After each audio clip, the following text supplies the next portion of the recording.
चल ठीक बस ना। अब कहाँ लेट अब खुश बाड़ा ना। हाँ अब खुश है।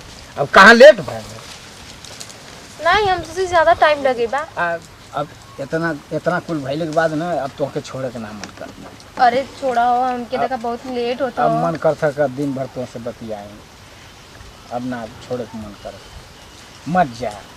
अरे ना जाए तो घर में हम आ जाइए तो का कही है वो? नहीं हमके छोड़ के मत जा। अब हम अरे हम आ जाइबो आ जाइबो। देखा कहले के मतलब कि अब इतना कुल भइले के बाद में ना अब हमके छोड़े के ना मन कर। अरे देखा हम तुम्हारा दिल खुश करे पे तो इतना कुछ कर देंगे हमके जाए दाना। नहीं अब जा मत। ऐसा है ना कि तोके वो दिन मरल ना चल दवाई ववाई दिया दे रहे तो दवाई दिया एक दवाई तो लेके आ रहनी है। आई लल्लू है। चलो ठीक है लेकिन कहले मतलब चावल करिए। अरे देखा आप हमके भुला जा। देखा अभी कोई ठीक ना है। अब भुला जाएंगे। अब इतना के बाद भुला जाए कैसे भुलाई हो कैसे तोके छोड़ब ना जाए ना देबो। अरे देखा हमके ज्यादा तोरे मन वाला अब हो गल ना। नहीं अब जाए के ना है। जब आ जाए ना तो हम होके समझ ले समझते हो हमके जाए। का रे तोरे दिमाग में तनको ना समझ में आ तो मैंने कल यही कुल बात भई लिया। तो क्या हो रे हां एक हफ्ता की कुल बात ले काली तक अभी नहीं बात चला ला। अरे तू के हवा भैया तो हटा मर तो के हवे तू के हवा बिचम तुम्हारे अरे कितना अरे छोड़ तो दे। अरे तो अब मारा अब का तू मरबा। अरे देवर जी आज दो मारे तरबो अब मारा अरे मत मरिए देवर जी भाई। तू ढेर छोड़िए वाली बहन तोरे समझ में ना आवत है। एक हफ्ता चलते इतना गुल छड़ा तू उड़ेबू दूसरे का बच्चा हटा वो का कुछ मत कहा। तू तो बोला मत ए मर्दा केहू का बेटी बहू आई पतो भौजाई बाहर ना निकल जिनके 5 मिनट खातिर कान मिल गए है आके गुलछर्रा उड़ावत ही भेज दे भेजवा दे ये सब मेरा झड़ जा। तू कब बोलत हो हम तो काली के का बोलत हो के डांटत का के तू ढेर आज के बाद कब नजर उठा के देखिए मत रास्ता धके जाते हैं तो का पे जाए कैला है।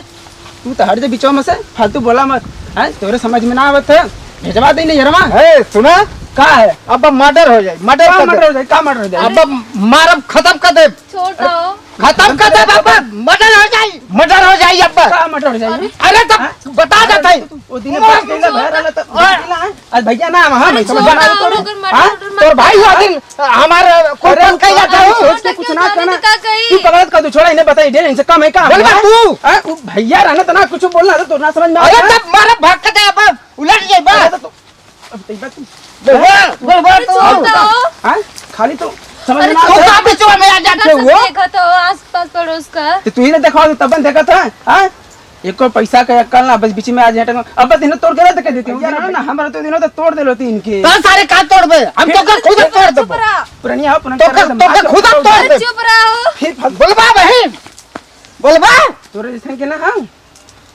समझ दे हमारे ऐसा के समझबा। अरे तू तो बोला मत हो अरे देखो ये तई नहीं है पवला तो ओके डाटा था हमारे समनवा। अरे तू तो बोला मत बोले मत तू जन भैल वाले लैला मजनू ना लैला हम भूतवा उतार लैला मजनू भाई का हीरो बनल है हां जिसका हीरो बनल हुआ हां रोमियो रोमियो छोड़ा देवर बबुआ छोड़ा। अरे तब खत्म कर दे तोहार को खत्म कर दे ना झाड़ नहीं तो कहिया खत्म कर दे। अरे तोहार तो हीरो के झाड़ दे हम खत्म कर दे अरे तोरे जैसा बहुत खत्म करे लेके खत्म कर दे ये तो रोमियो बनल हो हीरो हां भाई खत्म कर दे। हां सुना हीरो बोलवा तू अगर हमरे बात की इज्जत होई तो चल जाई यहां से। कहते तो जात है जो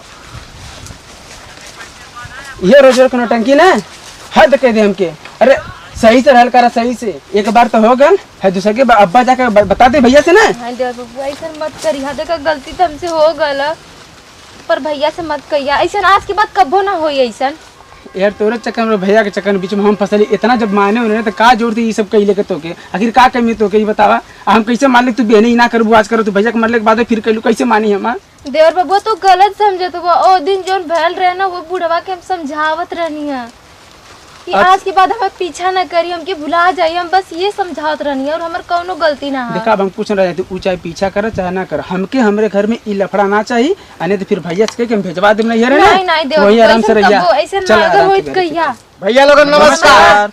ये वीडियो एंटरटेनमेंट खातिर बनौली है आप लोग गहराई मत लिया लोगन इस वीडियो के देखिया लोगन वीडियो अगर अच्छा लगे तो लाइक शेयर करिया बगल वाला घंटा के दबाइबा तो हमारी नई नई वीडियो आपके पास पहुंचत रही।